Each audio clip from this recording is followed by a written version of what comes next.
This is Duff. She's the dog I've had for 12 years. But not long ago, she had a bit of a problem.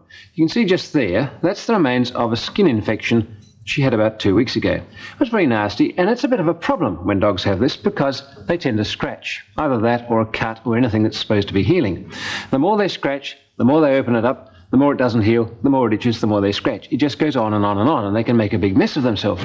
So you have to stop them from scratching themselves, and this is the device with which you do it. Just stay. First of all, you have to have something that lets them eat and drink and pick up balls and run around, but doesn't let them chew at their ear or scratch it or do anything like that. So really the best sort of thing is something like that, an old ice cream container or a plastic bucket. And that's about her size. If you have a smaller pet, you use a smaller one, obviously. Well, you have to make sure the head will go through. So I did it by getting a collar and making sure it was about the right size for her. It came out to about that sort of size.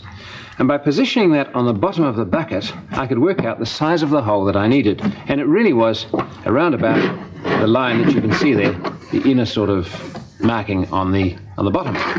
So we cut a hole of that size using sharp scissors through there and slice our way around.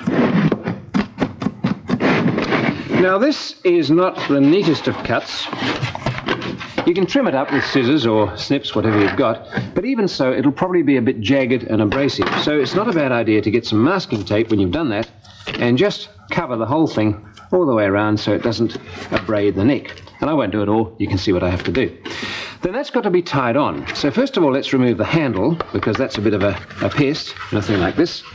There we are, handle's off, that should go on neatly, and we have to lace it on. And what we need is a series of holes around there that allow us to tie that onto the collar, which of course is going to fit the neck. You can make them however you like. There's a sort of punch device that you can use, but I think it's better to use a slightly heated skewer, because when that's warm, it goes through the plastic, melts a hole, and reinforces it with a thickened edge. If you do a whole series of holes around there, you can then get a large boot lace and go through and around, making a sort of spiral of lace which will slip over the collar. Well, that's easier to show you, I think, than to describe. That's the finished article. That's what she was wearing. There's a bucket. You can see the series of holes, the reinforcing of the masking tape, and the collar just sitting inside that loop, waiting to be done up. Doesn't like it much, but puts up with it with fairly good humour. Let's show you. On with the collar and the bucket like that. Pull the ears through. Then first of all, we do up the collar. Make sure that's stay. That's the right sort of positioning there. And now, because that's sitting in the hole, we can do up the laces. And make sure that the two ends of the laces come to the outside. It's very hard to do up inside there. Just tighten everything all the way around. Okay, here's the bow.